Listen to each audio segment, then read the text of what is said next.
Marcus Rashford is likely to be back. Casemiro is out for weeks. Manchester United is again hit by injuries. But what exactly are we supposed to do if we are going to manage these games that are coming in thick and fast? Man United last played against Fulham at the Craven Cottage in London. We won that one by a goal to nil. Well, we are back again. This time around, away from home again, but in the UEFA Champions League. So far away from home, it's not just 4 hours, not Manchester to London. It is from Manchester to Denmark as we do take on FC Copenhagen. It's going to be an important game for Man United, but we expect it to be equally difficult because we've tested the wrath of this FC Copenhagen. They did proper give us a run for our money in the reverse fixture. Whereas we are able to nick them by a goal to nothing thanks to Harry Maguire. I do think, really, even the person who scored the goal, if you didn't watch the game, we edged them in terms of possession just by, I think, 49-51. It was close. In terms of goal attempts, Copenhagen had, I think, one less than Man United. So it was an end-to-end game, if you ask me. So we cannot be here and proudly say, this is our meat. We can beat them, and that's why I'm here to give you the early team news and how it might affect the team. So welcome. Have you subscribed, fam? I mean, we are building to 6k. Guys, let's get there. We can get there slowly but surely. No? Okay.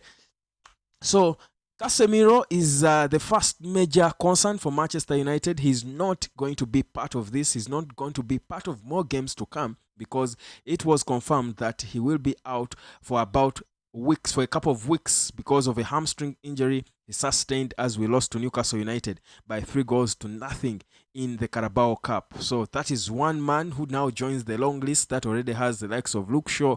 He has got Lisandro Martinez. We've got so many injured players, Tyrell Maletia, name them. But we have some positive news because Marcus Rashford is expected to return for this one because according to what we're getting from the early news, of course, Erik Ten Hag will be coming in the pre-match press conference to confirm who will be available. But what we know is that Rashford, who suffered a bad knock apparently before we played Fulham, before he traveled to Fulham, will be returning, and he's been, of course, on social media trying to respond to comments made by known controversial United supporters, and it didn't look good on him again. And for me, I've told you the apology that Marcus Rashford gave to Erik Ten Hag and how it was handled, for me, did not just end there. I know for a fact that there is more that's about to happen concerning Rashford and Erik Ten Hag, and we are beginning to continue.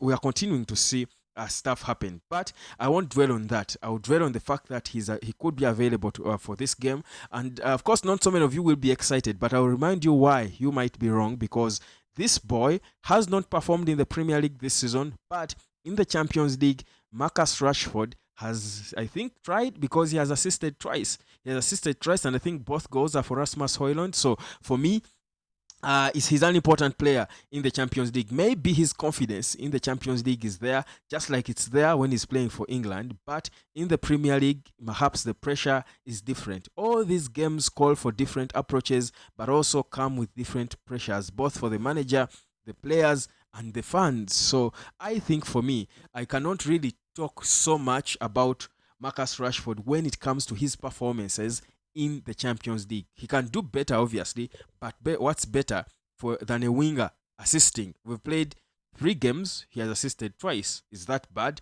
I don't think so. So for me, he's doing fairly what he's expected to do in the Champions League. But will he be available? We'll wait for the late confirmation. Now, speaking of availability, there are important players we miss in this team, and I've said it since the end of the summer transfer window that we have good players who, when they're all fit, will make United look more solid.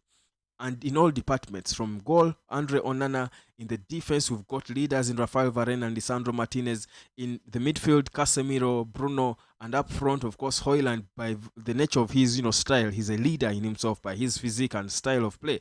So if we'd lack at least even half of those, we get problems as United. And I like the fact that Marcel Sabitzer, who was our former player, he was a loanee at Man United from last season from Bayern Munich, he said it that he feels sorry for Man United for what he's seeing, because the bad start or poor start to the season can be attributed to many things, and him as a player knowing what they did last season. He was decent, by the way, and you want to credit him. Many people felt he should have stayed, but of course he came. He was playing through pain. He had a bad injury, but he had to play for Man United when the chance came.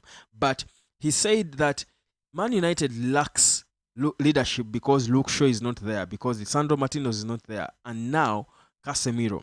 According to Sabitzer, these were the leaders who kept that squad together and helped them execute the plan of the manager Erik ten Hag.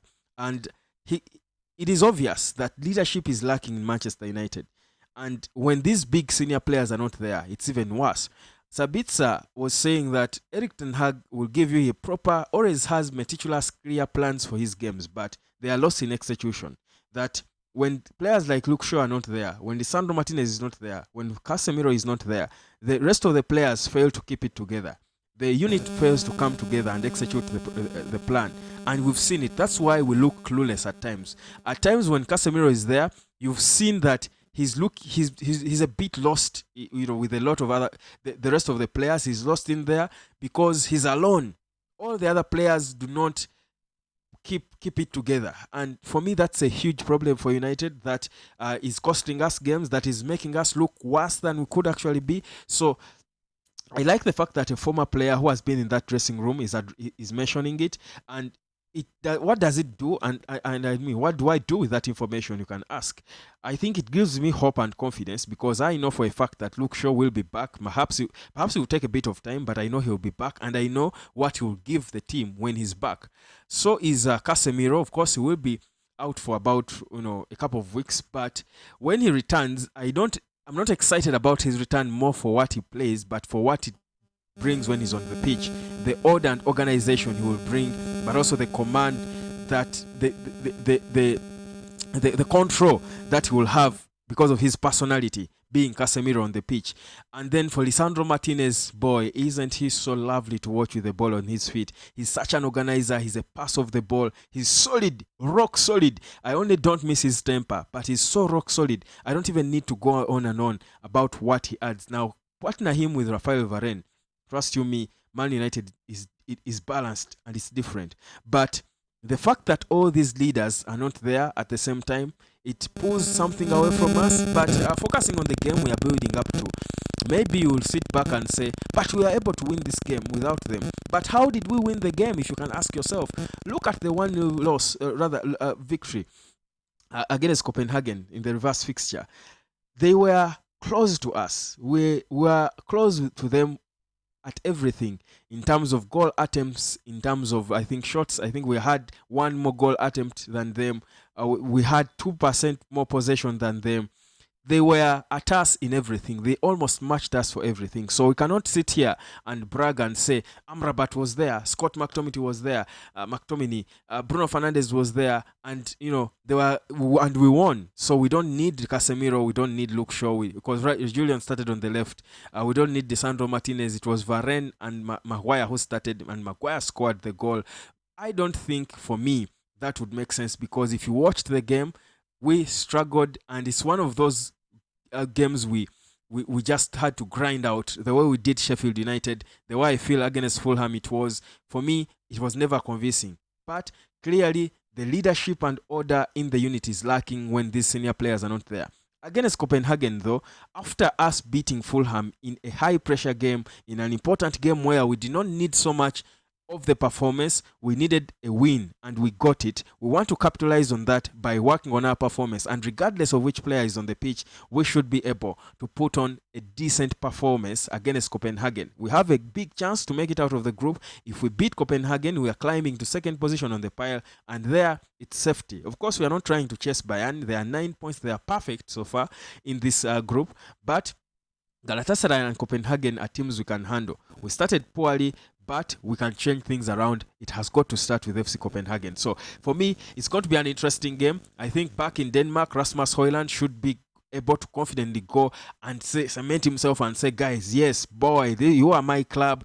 I love you. You are my home fans, but this is how good I am. Let me punish you at home. And you will know why exactly this club paid 72 million quid to fly me from all the way from Denmark to Manchester. So for me, I think it's an opportunity for Hoyland as well. I mean, the things that psych players are small things, you know. And for me, Hoyland has got the psych. It should be there because he's playing against his former employers and at a time when we crucially need to win. So he has a chance to be uh, a hero for United and a villain at home, but in a good way. I don't think even when he scored against Copenhagen, I don't think Copenhagen fans will go, you know, how can you score against us? They will not go for his head and his family. I think they will feel proud that their boy is doing good at a big club and he has shown it to them in their own yard. The gods of football have gifted the fans of Copenhagen a chance to see their own beloved kid from a few years ago playing at Copenhagen, now to playing at Man United and bringing it at their home in the Champions League. For me, it never gets any better than that when it comes to the story of football. So for me, there is a lot of us to be psyched about. For Rashford, if he's fit, what has been going on with him and the attacks on social media, people attacking him for responding to comments on, you know, a famous channel, and for players like Anton and the criticism they have been getting, for Bruno, who has been looking improved, by the way. I think Bruno has been improving a little in the last two games. I think he has been improving for us. Then Maguire has improved. Rafael Varane is returning with calmness. Sergio Reguilon on the left. Amrabat is not there yet. I think he has dipped a bit in form, but I think he can keep it together. I feel like it should be a comfortable win for Manchester United. But again, it is a difficult thing to say. If you're a United supporter who has watched it this season, it is difficult to say that we will get any comfortable wins. But really, surely, honestly, in all fairness, this one should be a comfortable victory for Manchester United. But what do I know?